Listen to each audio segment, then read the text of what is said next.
Hello friends, मेरा नाम जगविंदर है। इस वीडियो में मैं अपने व्यूअर्स को कुछ मैसेज देना चाहता हूं। अगर व्यूअर्स चाहते हैं कि वो मेरे चैनल पे सभी वीडियोस को देखें तो वो यहाँ पे इस नाम को वेब ब्राउजर में क्लिक करके इस चैनल तक पहुंच सकते हैं। इसके अलावा मैंने अपने वीडियोस को ऑर्गेनाइज करने की कोशिश की है। मैंने एक ब्लॉग बनाया है jagvindarsingh.blogspot.com के नाम से। लिंक को आप क्लिक करके डायरेक्टली यहाँ पे पहुंच सकते हैं और यहाँ पे हमारी वीडियोज हैं। तो यहाँ से मैंने ऑर्गेनाइज करने की कोशिश की है। कुछ सर्वर वीडियोज हैं, कुछ हमारी सिस्को वीडियोज हैं। आप किसी भी लिंक पे क्लिक करके उस पर्टिकुलर वीडियो को चेक कर सकते हैं। देखिए ये वीडियो है, आप यहाँ से भी इसको रन कर सकते हैं। अगर आप दोबारा से सिस्को वीडियोस देखना चाहते हैं या इस साइट पे मौजूद और वीडियोस को क्लिक करना चाहते हैं तो यहाँ से आप उस पर्टिकुलर टॉपिक के ऊपर वीडियो को देख सकते, स्क्रॉल डाउन करके। अगर आप चाहते हैं कि ये जो इन्फॉर्मेशन है जो मैं अपलोड करता हूँ न्यू वीडियोस को, वो आपके मेल बॉक्स में आ जाए तो आप इसको यहाँ पे सब्सक्राइब कर सकते, सब्सक्राइब बटन को क्लिक करके। या फिर जब आप वीडियो देख रहे होते हैं तो यहाँ पे भी देखिए एक ऑप्शन आती है सब्सक्राइब की, तो आप यहाँ से सब्सक्राइब करके अपने मेल बॉक्स में ये सभी वीडियोस को ले सकते हैं। अगर आपको वीडियो पसंद आती है तो आप यहाँ से लाइक बटन प्रेस कर सकते हैं। अगर आप मेरे फेसबुक पेज के साथ कनेक्ट होना चाहते हैं तो यहाँ पे देखिए आप इसको क्लिक करेंगे तो मेरा फेसबुक पेज ओपन हो जाएगा। चलिए शॉर्ट मैसेज के बाद हम इस वीडियो को कंटिन्यू करते हैं। हेलो फ्रेंड्स, मेरा नाम जगविंदर है। चलिए इस वीडियो में हम जानते हैं लिनक्स के एक और फीचर के बारे में जो कि है लॉजिकल वॉल्यूम मैनेजर या एलवीएम। लॉजिकल वॉल्यूम मैनेजर या एलवीएम एक ऐसा तरीका है जिससे कि आप अपने डिस्क को मैनेज कर सकते हैं लिनक्स में। ये एक ऐसा मैकेनिज्म है जिससे कि हमें बहुत सारी हार्ड डिस्क का हम एक कलेक्शन क्रिएट कर सकते हैं और कलेक्शन क्रिएट करने के बाद उसमें हम अपने मनपसंद से वॉल्यूम्स क्रिएट कर सकते हैं। इसको ऐसे समझिए, ये उस कॉन्सेप्ट से मिलता जुलता है जैसे कि जहाँ पे हमारे पास बहुत सारी डिस्क होती हैं और हम उन डिस्क को मिला के उनकी एक बड़ी डिस्क बना लेते हैं। फिर हम उसमें जब जरूरत के हिसाब से नई डिस्क ऐड कर देते हैं और जरूरत पड़ने पे वहां से अगर कोई डिस्क हमारी फेल हो रही हो या हमें और साइज की डिस्क चाहिए तो हम उसको चेंज भी कर सकते हैं। तो ये वहां से मिलता जुलता कॉन्सेप्ट है, लेकिन ये उससे कुछ ज्यादा फीचर्स हमें प्रोवाइड करता है। जैसे कि आप मल्टीपल हार्ड डिस्क को मिला के एक वर्चुअल ग्रुप बना देते हैं डिस्क का, जिसको वॉल्यूम ग्रुप बोला जाता है, और उसके बाद उस ग्रुप में से अपनी पसंद के पार्टीशंस क्रिएट कर सकते हैं और उन वॉल्यूम्स को यूज करके अपना डेटा सेव कर सकते हैं। ये बहुत ज्यादा फ्लेक्सिबिलिटी देता है आपको और इस पे काम करना बहुत ही आसान होता है। जैसा कि देखिए, तो देखिए लिखा है can create virtual disc partitions out of one और मोर फिजिकल हार्ड ड्राइव्स। तो आपके पास बहुत सारी हार्ड ड्राइव्स हों, उनको मिला के आप एक वर्चुअल पार्टीशन बना सकते हैं जो एक्चुअल में नहीं होगा, इसीलिए वर्चुअलाइजिंग डिस्क का बात की गई है।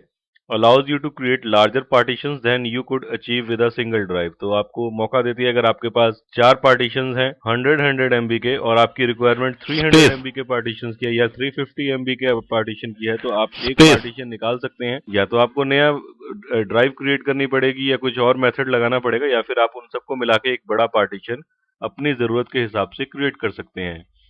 इसके अलावा allows you to grow, shrink और मूव दोस पार्टीशंस। आपको ये भी ऑप्शन देती है कि आप जरूरत के हिसाब से उनको बड़ा, छोटा या मूव भी कर सकें और ड्राइव्स ऐड कर सकें उसमें। तो चलिए एक पिक्चर से इसको समझते हैं। सबसे पहले मेरे पास हार्ड डिस्क है जैसे कि dev, SDA, SDB, SDC, SDD. मैं इसके अपने पार्टीशंस यूज करूंगा जैसे कि dev, SDA one, SDB, SDC, SDD. तो इन पार्टीशन से हमें, जो हार्ड ड्राइव्स में हमने पार्टीशंस बनाए होते हैं, हमें उन पार्टीशन से फिजिकल वॉल्यूम्स क्रिएट करने पड़ते हैं। तो देखिए फिजिकल वॉल्यूम्स उसी तरीके से होते हैं जैसे कि हमारे पार्टीशंस है, बट हमें एक कमांड चला के उनको उस लेवल तक लाना पड़ता है ताकि वो आगे का उनके ऊपर प्रोसेस हो सके और एलवीएम उनको समझ सके। तो सबसे पहला स्टेप जो हमें परफॉर्म करना पड़ता है वो पार्टीशंस को फिजिकल वॉल्यूम में कन्वर्ट करना पड़ता है, और उसके लिए जो कमांड होती है वो होती है पीवी क्रिएट, जिसको हम आगे समझेंगे। इसके अलावा उस सभी डिस्क का जो ये डेट पार्टीशंस है हमारे पास, इसका एक बड़ा पार्टीशन बन जाता है देखिए इस टाइप से, जिसको हम कोई भी नाम दे सकते हैं जैसे डेटा वीजी, और इसको हम बोलते हैं वॉल्यूम ग्रुप। अब ये हमारे पास मान लीजिए 10 जीबी की 4 हार्ड डिस्क है, तो मेरे पास 40 जीबी का डेटा हो गया है, या जितने भी हार्ड डिस्क हैं उन सबका मिला के ऐड होके मेरे पास अवेलेबल हो जाएगा। अब मैं क्या कर सकता हूं, इस वॉल्यूम ग्रुप में से अपनी जरूरत के हिसाब से पार्टीशंस को क्रिएट कर सकता हूं, वॉल्यूम्स को क्रिएट कर सकता हूं, जिनको बोला जाता है वॉल्यूम ग्रुप। तो मेरे को जिस जिस हिसाब से जिस जिस काम के लिए नए वॉल्यूम्स क्रिएट करने पड़ेंगे तो मैं यहाँ पे क्रिएट करता जाऊंगा और उनको फाइल सिस्टम से फॉर्मेट करके माउंट करता जाऊंगा यूजेबल बनाने के लिए। एक और पिक्चर से इसको समझने की कोशिश करते हैं। देखिए सबसे पहले हमारे पास फिजिकल वॉल्यूम्स हैं जो कि हमने क्रिएट किए हैं अलग अलग पार्टीशन से, जैसे कि फिजिकल वॉल्यूम 1, 2, 3, 4। और एन जितने भी आप डिस्क या पार्टीशंस इसमें ऐड कर सकते हैं। फिर हम उसमें से एक बड़ा वॉल्यूम ग्रुप बनाते हैं। ये सब जो डिस्क मिला के या पार्टीशंस को मिला के एक बड़ा हमने वॉल्यूम ग्रुप क्रिएट कर दिया, और फिर हम उसमें से अपनी जरूरत के हिसाब से लॉजिकल वॉल्यूम्स को निकाल सकते हैं और यूज कर सकते हैं। इसके जो यूजेस होते हैं वो डेटाबेस सर्वर्स में, जहां पे बहुत सारा डेटा रखा जाता है, तो वहां पे आप एलवीएम को यूज कर सकते हैं।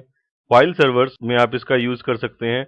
इनफैक्ट होम यूजर्स भी इसको यूज कर सकते हैं, क्योंकि होम यूजर्स को भी आइडिया नहीं होता है कि मैं कौन सा पार्टीशन कितने साइज का रखूं, किस साइज का रखूं। और जब वो डेटा रखते हैं वहां पे अपनी पिक्चर्स रखते हैं, वीडियोस रखते हैं और अपना म्यूजिक रखते हैं, तो वो पार्टीशन जल्दी से जल्दी भरने लग जाते हैं। तो वहां पे भी आप इसको यूज कर सकते हैं, ताकि फ्यूचर में जरूरत पड़ने पे आप इसको और एक्सटेंड कर सकें। इसके मेन बेनिफिट्स, जैसा कि आपको पहले भी बताया है, आप बहुत सारी हार्ड डिस्क को मैनेज कर सकते हैं और उनको एक बड़े डिस्क के रूप में ले सकते हैं, जहां पे आपको जरूरत पड़ने पे आप किसी भी डिस्क को निकाल सकते हैं, फॉल्टी डिस्क को या किसी भी कारण से, और आपका कोई भी डेटा, कोई भी सर्विस इंटरप्ट नहीं होगी, क्योंकि वो एक डिस्क डिपेंडेंट ना होके एक लॉजिकल वॉल्यूम के ऊपर डिपेंड हो गई है।